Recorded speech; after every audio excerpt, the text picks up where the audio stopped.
All right, man. Let's talk about a kind of double video.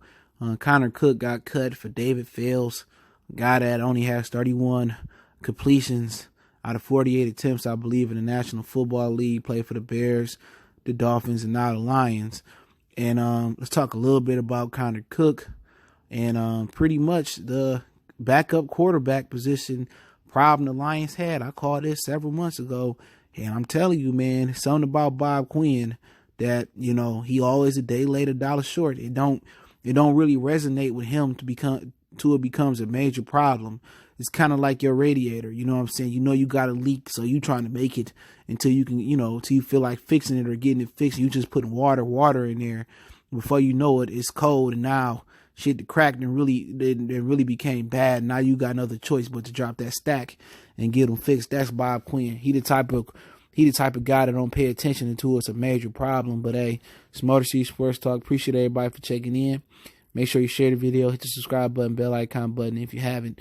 And pretty much, the quarterback coach from Houston Texans is pretty much the only reason Tom Savage is still on the team. All right. He said that Connor Cook had a good week, and he was also had to be Connor Cook quarterback coach too, as he was in Houston. But Connor Cook was quick picking up the offense quickly and whoop-de-whoop, but many observers said he had a bad mandatory mini camp, but that's just like fake-ass corporate America. Oh, you doing a good job and whoop-de-whoop before you look up. They didn't demoted you or fired your ass. I don't be believing shit these people say in corporate America. And that goes for the National Football League. And Connor Cook, he gonna have to explore options to go get a real job, bro. He gonna have to go use his degree. It's just not gonna work out for him. He not gonna be Kirk Cousins. He gonna be more like Jeff Smoker. And for you to get cut for David Fales, but don't forget, old genius Jerry Jones with the Dallas Cowboys was gonna draft Connor Cook. The Raiders don't look so bad. He was gonna draft Connor Cook before Dakota Prescott, but they had took Connor Cook before him. Imagine if the Dallas Cowboys took Connor Cook over Dakota Prescott. All right, where they franchise would be right now. Tony Romo back was fucked up. He'd probably still be starting games for them. All right, but it is what it is. Connor Cook ain't a good quarterback. I say, some people say trying to hit the little white baseball is the hardest thing to do in sports. I always thought the quarterback position was pretty much today pretty much made it a sissy position. You can't hit him here. You can't hit him near. Joe Montana and Joe Theismann was getting, John Elway was getting messed up because you could hit him anywhere. Head, shoulder, knees, and toes. All right, wasn't no penalty. And you used to beat the receiver up past the 5-yard chuck rule. You used to beat the receiver up down the field. Quarterback position has never been more easier than it has in the last, the last 10 to 12 years. That's kind of, no offense to Tom Brady, and I think he's good, but hey, man, the quarterback position was much harder to play in the 80s and the 90s, man, for real. And that's why I give the nod to Joe Montana. He was out here getting concussions, getting messed up and stuff. They done made it easier, and you still got garbage-ass quarterbacks walking around like Connor Cook, okay? David Falls, instead like that. He ain't shit. All right. I ain't even got to look at his tape. I don't know why they even picked him up. You better off just keeping Connor Cook. Adam Gase said, oh, he's a good quarterback, please. You know what I'm saying? At the end of the day, Lions need to stop being cheap. They got one option on the free agent list, man. They could have got Tyrod Taylor, could have paid up for Teddy Bridgewater. But you know what? Bob Quinn is just a day late, a dollar short. I've been preaching that. Running back position, it was a string of great running backs that went the year before they got Kerryon Johnson. He almost messed that up, all right? He almost took Rashad Penny. That would have been an epic failure, at least to this day. Because he ain't doing shit with the fucking Seahawks, okay? Out of San Diego State. Now, he didn't even address the quarterback position. He didn't get a young bull. He didn't get a savvy veteran, just like last year. Matt Stafford had to play through all this pain, probably because he had incentives in there, but just because Matt Castle was garbage. They keep neglecting the backup quarterback position, like Matthew Stafford in his 10th year. He in the 10th year now, can't get injured. Okay, they got, and I did a video on this guy, they got one option. That's pick up Brock Osweiler. Okay, I don't know who they can trade for around the NFL. I don't know the backup position, but they ain't going for Colin Kaepernick. All right, they can reach out to Jay Cutler if they need to. But right now, they acting like Matthew Stafford can't get injured. If Stafford go down in camp or tear, and they knew his situation with his wife, they still didn't try to prepare and pick a quarterback. You see what Carolina Panthers did? That's a functional run organization. Okay? They knew Cam Newton was injured with the shoulder. You say, you know what? We're going to go take Will Greer in the third round, all right? Just in case Cam Newton can't come back this year, we're going to get a functional rookie. It ain't like, Bob Quinn probably took no superstar in the third or fourth round, or even the second round. He took Jelani Tavai, which was rumored to go in the third or fourth round or fifth round. This is where you question them at, man, because if Stafford go down, who they got? You fuck around and go 1-15 or 2-14 or 0-16.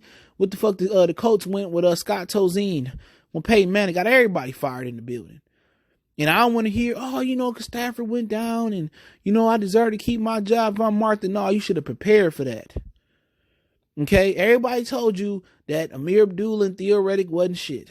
Excuse my language. Everybody told you that the year before. Oh, let's give Amir Abdullah and Theo Riddick another chance and whoop-de-whoop. And guess what? No running game. Then you want to go run and try to trade up back into the second round for Rashad Penny, end up sticking with Kerryon Johnson, which eventually, hopefully, that works out, and it has so far, other than the injury. But now they turn to David Fales and Tom 21 Savage, man. I'm telling you, man, Bob Quinn, he already got the reputation from me. I call him a day late, $1 short. All right? He always a year behind. Always a year behind. Sometimes I'll be wondering, do he be taking unnecessary risks? Not saying he ain't better than Matt Millen or Lewan and Mayhew together. Oh, that's the same Matt Millen anyway. All right. But I don't think he the best option out there because he making a lot of dumbass decisions. All right. This year draft, I ain't mad at it because I don't grade until they start, putting pen to paper. They started working. But you know what? It was just a depth draft. All right. You didn't need a starting linebacker. You still going to believe in Davis and Jones and Gennard. All right. You got plenty of safeties on the board. You still took Will Harris. We need a right guard. You waited to take an undrafted free agent rookie. It may or may not work out. Okay. You need a backup quarterback. You neglected to get a quarterback. And pretty much now you down, man, Tom Savage is worse than Matt Castle. Connor Cook and David Fales, like, dude, man, he better go out there and spin on Brock Osweiler. You know what I'm saying? That's his only quarterback out there. Tyrod Taylor got a 2-year deal with the Chargers. At worst, he should have went out there and tried to get Ryan Tannehill. Shit, I ain't saying he that good, but he more functional than a backup quarterback. And they act like motherfucking Stafford ain't got injured the first 2 years of his career and been banged up throughout his career. Like, he just gonna be there. Oh, Stafford, yeah, my leg fell off, Bob Quinn. Hey, don't worry about it. We'll give you a prosthetic leg and we'll juice you up before the game. You think he gonna just be there? You never know. But if Stafford end up getting injured and I ain't spitting no bad blood on him, he need to miss a game or two or a few games, or the season or whatever, and the Lions have a bad record because Stafford getting injured, Bob Quinn deserves to be fired. I'm going to say it right now. Bob Quinn deserved to be fucking fired because he did not prepare a backup quarterback. He neglected to get a young bull. He neglected to get a veteran behind him. Now, this 2 years in a row with Castle and then now with Fales and fucking Tom 21 Savage and Connor Cook, even though he gone now, that it didn't work out. I don't want to see him, if something happened, rushing to try to get a quarter. Nah, you need to prepare for that right now. You seen what happened with Aaron Rodgers. You seen what happened with a lot of quarterbacks throughout the league. The Patriot way, they always had one behind them. May it be Hoyer, may it be Jacoby Brissett, may it be homeboy that played for the Jimmy Garoppolo for the 49ers. They always had one on deck. All right, this is a real problem, man. A real problem. But obviously Bob Quinn don't give a shit. He don't care. And hopefully it work out with Stafford continue to start, but they really need to think about grooming a quarterback for the future. And it ain't like it's going to break the bank, but you just never really understand, with the Lions organization. But hey, it is what it is. See you later, alligator, to Connor Cook. David Fales, he ain't shit. I say it again, he ain't shit. Excuse my French, but don't forget we on Facebook, Instagram, Twitter. Reach out to the email. If you have a business question, inquiry, sponsor, video request, share the videos. And Tom 21 Savage, he ain't shit neither. And I appreciate the love and support. And let me know what you guys think about the video. One time for the one time.